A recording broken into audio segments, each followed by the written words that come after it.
Coming up today in episode 200 of Husavik Heroes, we are taking on Akraness in the domestic cup here in Iceland, albeit their best player, who we were going to keep an eye out on, he is no longer at the club. In fact, he is at the club, but he isn't owned by that club. We need to do a bit of a transfer update. Before we get into today's game, we'll do that off the back of the intro.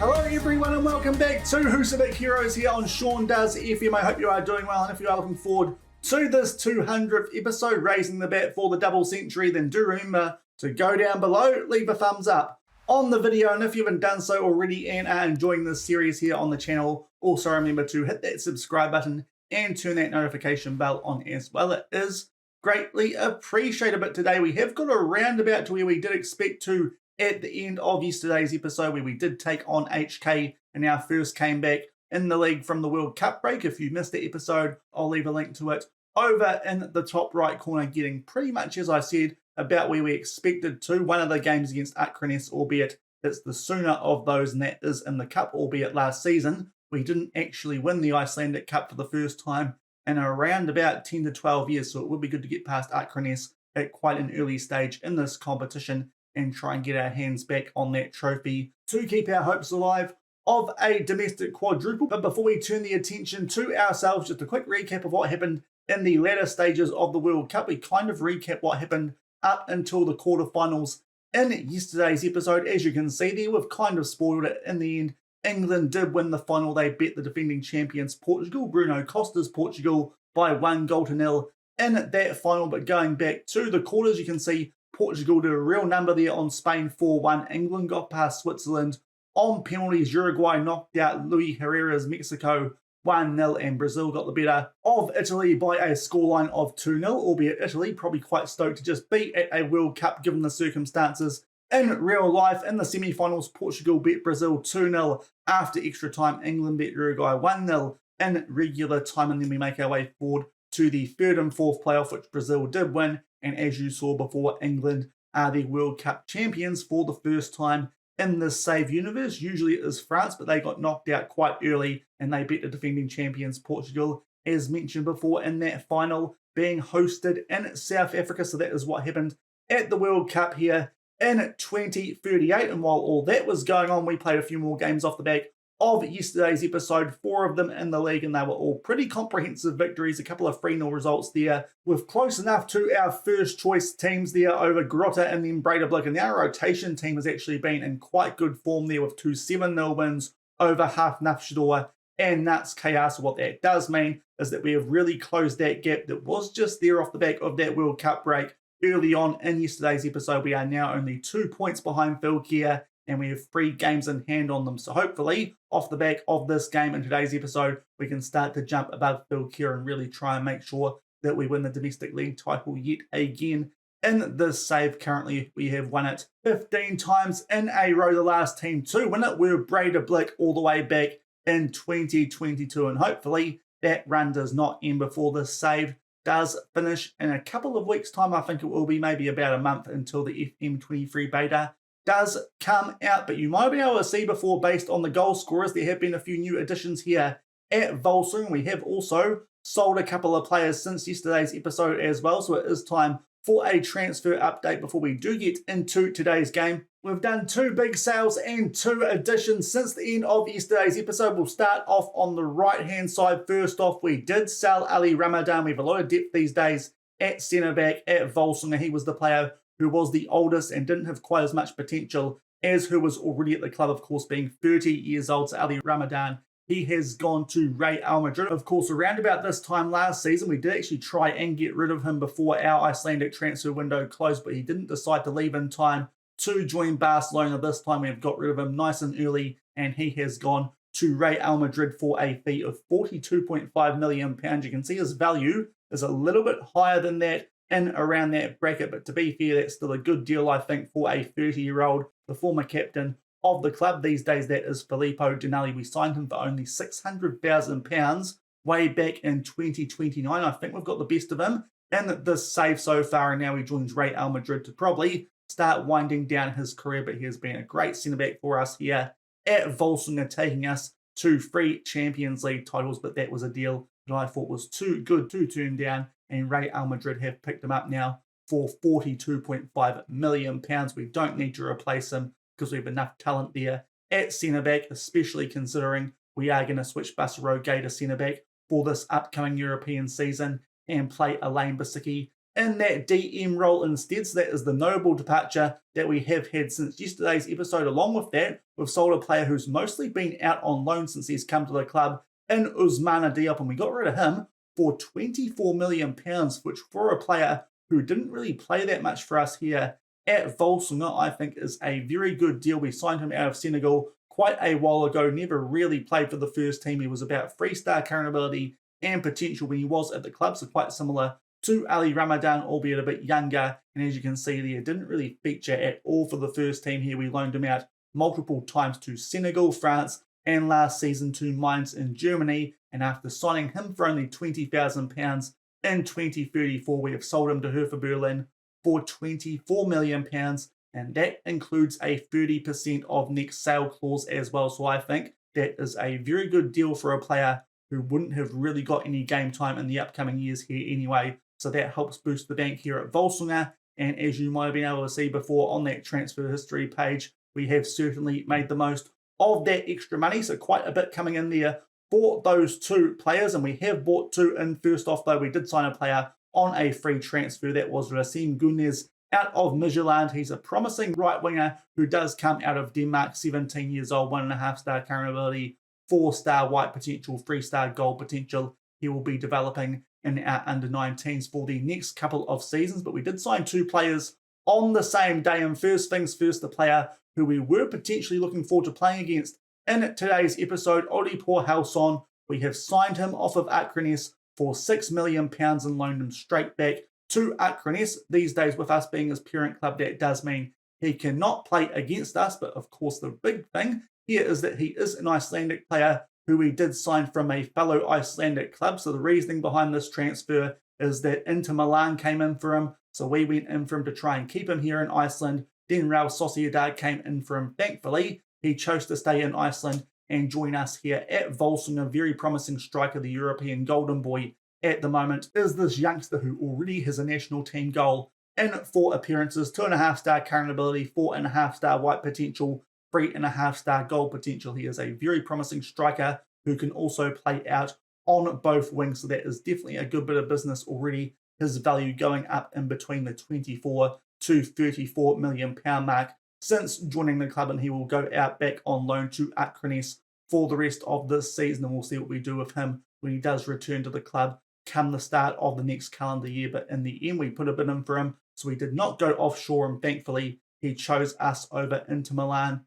and Real Sociedad. So Olipor Halson won't be playing against us today, but a good pickup for us here at Volsungur for only £6 million. I think he's only the second player we've actually signed off of a fellow Icelandic club so far in this save. The other one was Brynjar Galtason way back when some Italian clubs were after him, and in the end, that proved to be quite a useful transfer, a long-time defensive midfielder in the first team here at Volsungur he was. And with that money that we got off of the sale of Ali Ramadan, and then off the back of that, I suppose you could say, of Ousmane Diop, we have upgraded in the left wing position, and we signed Jean-Yves Lapasse out of AC Milan for a club record transfer fee of £70 million, 4-star current ability, and potentially is a player I have admired for quite a while. Unfortunately, when I first tried to sign him, Arsenal got in before we could, but he is a very, very good left winger, is also quite good at free kicks and penalties, so a real set-piece specialist as well, which could be quite useful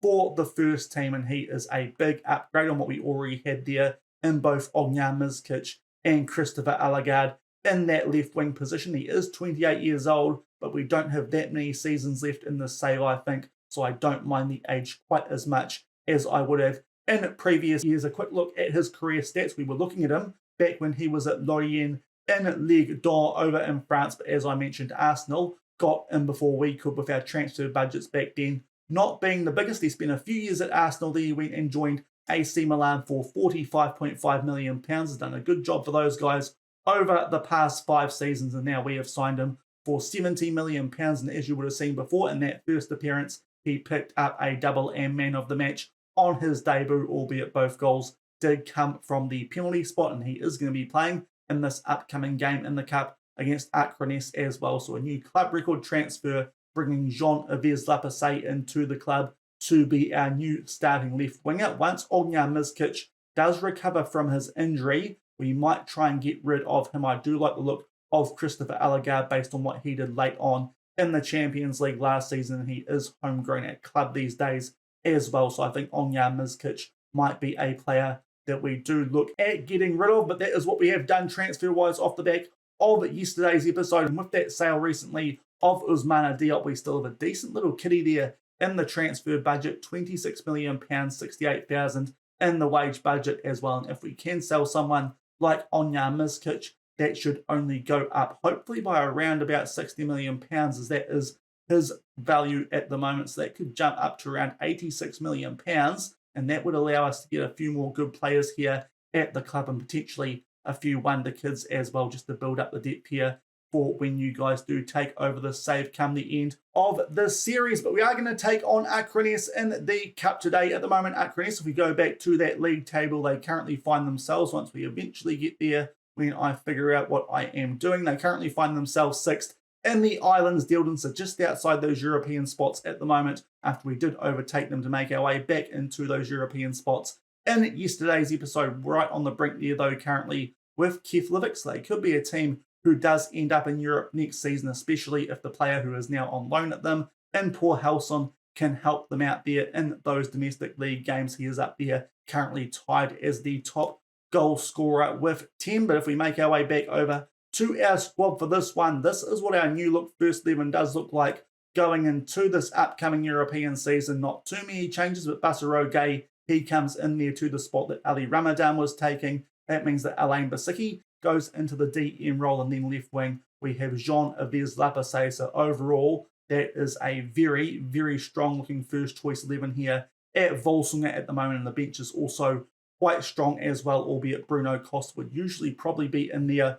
over someone like Lucas Parazek, who at the moment is our backup defensive midfielder, doesn't have the greatest potential, so that could be an area that we do look to improve with that extra money that we might get. So that's maybe one more area we might look to improve, but he's not a bad player, being 1.93 centimetres tall and being decent enough in the air as well with that 16 jumping reach. Not the worst defensive midfield option, but ideally maybe would like someone with a little bit more potential. But Bruno Costa is on holiday off the back of his World Cup efforts with Portugal, but he is the only player currently unavailable for us in this first team. It's a pretty strong bench there with Kunze, Allargard, Waswa and Herrera also in the mix, and hopefully we can get a good result here against Akraness, especially without the European Golden Boy, who we have just signed, and we'll come back shortly and see what this new look first 11 can do in the 4th round of the Mjólkurbikarinn, taking on Akraness from my arena.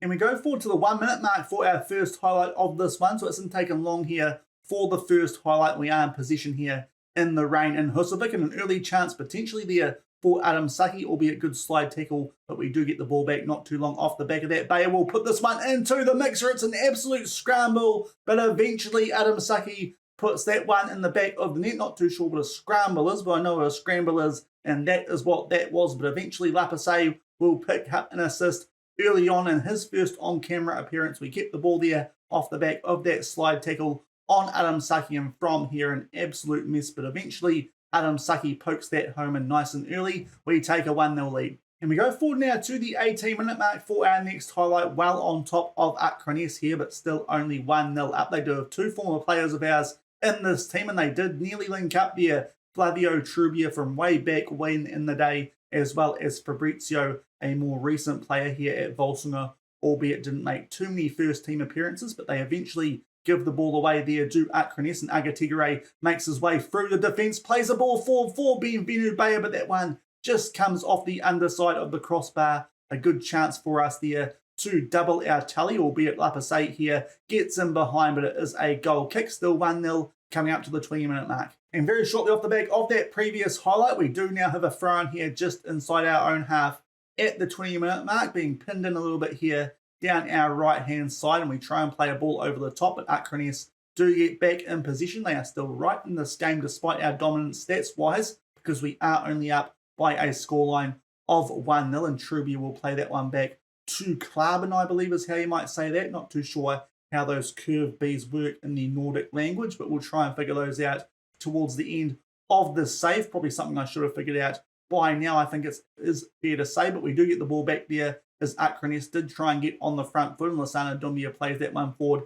to Adam Sapi, and Lapasay there with a shot, just puts it wide, looking for a goal to go alongside his assist, but still only 1-0 after 22 minutes. And we go forward a couple of minutes off the back of that previous highlight. Now 26 minutes gone, we have a throw in here inside the final third. Lapasay will head that one back out for Berger. Basaroge with a potential chance there on the edge of the box. We find our way into the middle here, and in the end, Adam Saki with a good chance, but it's a good save from the goalkeeper, and still 1-0 coming up to the half-hour mark. And shortly off the back of that previous highlight, yet another one free kick here. We try and put that one in the back of the net through Filippo Donelli with his head, but just too tight of an angle there, and Akraness do clear their lines briefly, but we are back in position, and Donelli will play that one for Basiki. Some good passing here right on the edge of the box. Dumbia to Agatigere, tries to make his way around him here down the right-hand side. He gets brought down, and this will be a chance for Lapasay to add to his tally from the penalty spot, taking over penalties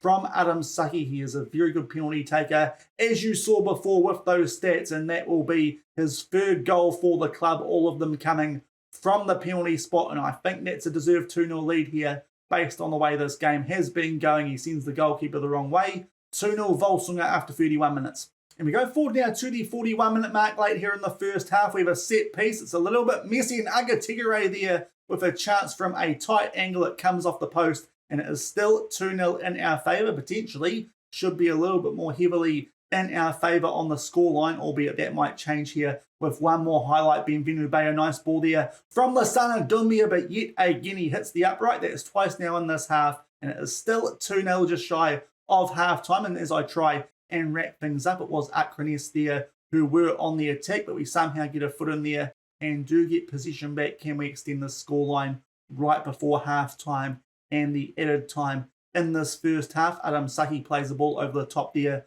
for Benvenu Bay. As mentioned before, he has now hit the post twice here in this first half, but lobs that far post for Agustin. Agatigere squares that one for Benvenu Bay, and this time he will find the back of the net, and I think that's probably a better reflection of how things have been going in this game. In this first half, we have been well and truly on top of Akraness, especially, of course, off the back of signing their best player off them, albeit, as I mentioned earlier, rather he went to us than someone like Inter Milan or Real Sociedad, but Bayer makes it 3-0 just shy of half-time. We have 2 minutes of added time, but I think that should be about that, and thankfully it is, because that was quite a long passage of play. Have a look there at the XG. We've hit the woodwork 3 times. Should probably be up by a slightly higher scoreline, but very happy with how this one is going. We'll make no changes going into the second half, and we'll kick it off with a 3-0 lead here in the 4th round of the Icelandic Cup. And a couple of minutes into the second half, a first highlight here, in Akraness are on the ball. They try and play that one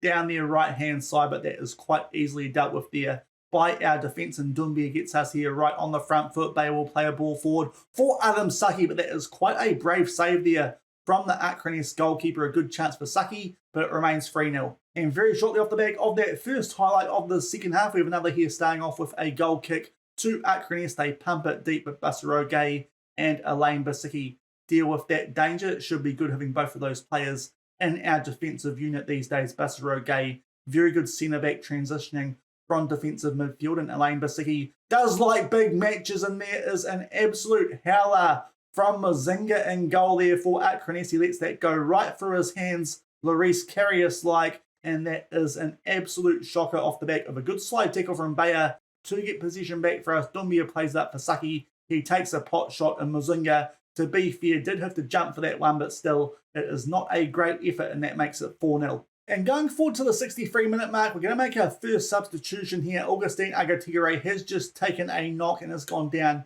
to quite a low red hat. In terms of the right wingers, we don't have too many options on the bench, but Heiko Kunze can come on for Agatigere. Adam Saki is on a hat-trick, but I think he is better suited to being a right winger than Kunze, so that will be our first substitution. Still 4-0 up with just under a half hour left. And just before that substitution can actually take place, there is a highlight here at the 65-minute mark. We get possession back and play that one back to Cal Vollen. Buster Gay takes his time here on the ball, but eventually gets it out to Jonathan Berger. Plays the ball over the top, and Adam Saki with a hat-trick chance before we make that change, but he blasts it over the bar, and it's still 4-0. And not too long off the back of that good chance for Adam Saki to make it a hat-trick. These days he is going to be out on the right wing, and there he is on the ball coming up towards the 70-minute mark as we continue to try and pile the misery, I should say, on Akraness. And Kunze here will hold things up, plays that to Basicki. Nice header down there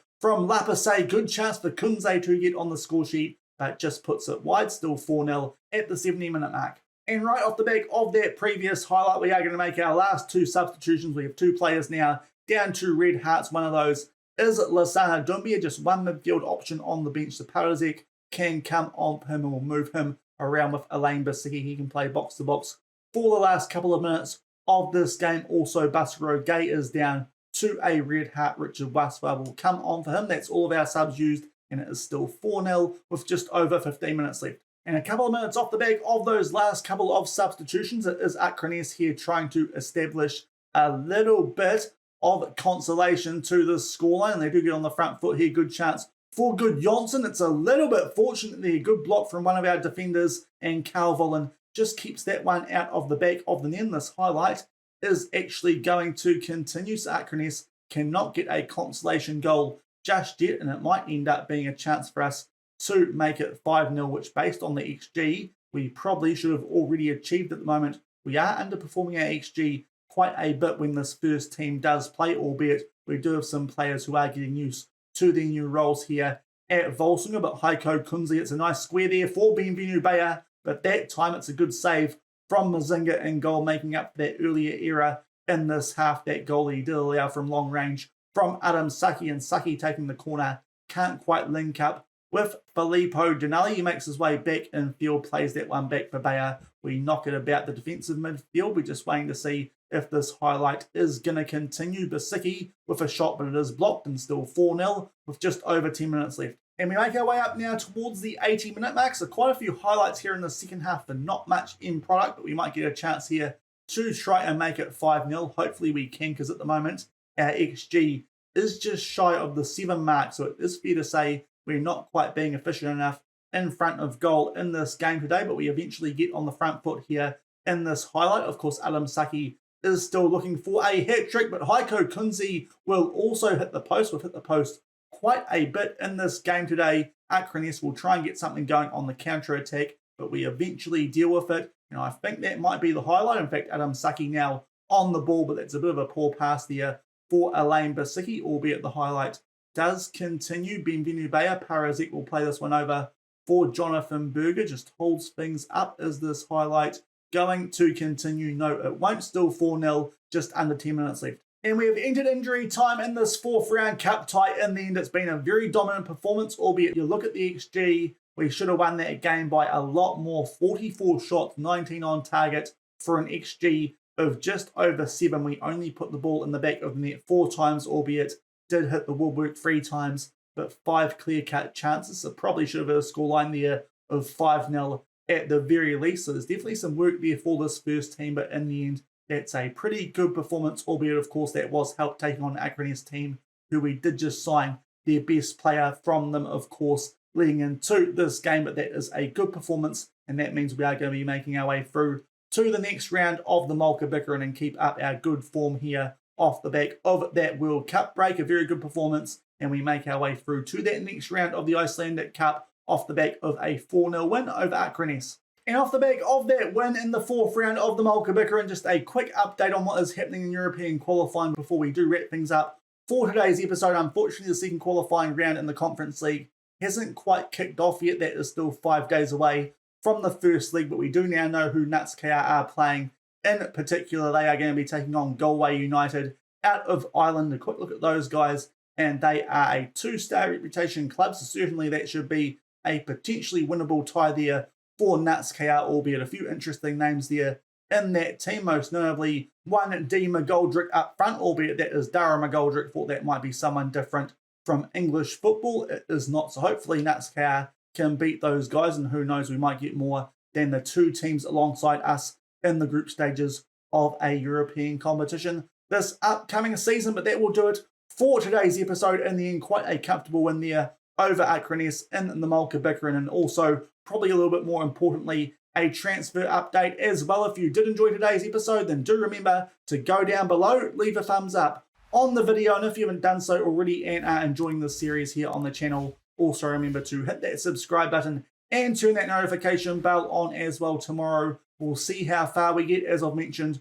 over the last few episodes, not quite getting the chance to play quite as much FM in between episodes these days, with a little bit more travel time to and from work. I think we'll probably come back for one of the games against Shaun or Keflavik, or maybe even that Mjólkurbikarinn quarter-final, and we might have to wait until Friday UK time and Saturday New Zealand time to do that Super Cup against Arsenal, because I don't know if we're going to get quite that far in time for tomorrow's episode, with still 7 games in between now and then. But we'll come back and probably do one more domestic episode before we start to focus a little bit more again on the European side of things. That is probably what is coming up in tomorrow's episode. One of those games, maybe we'll try and come back for that Mjólkurbikarinn quarterfinal. That might be the more interesting game out of those ones coming up in between now and that Super Cup against Arsenal. But until then, thank you very much for watching. Keep on keeping on, and I'll see you then. Cheers.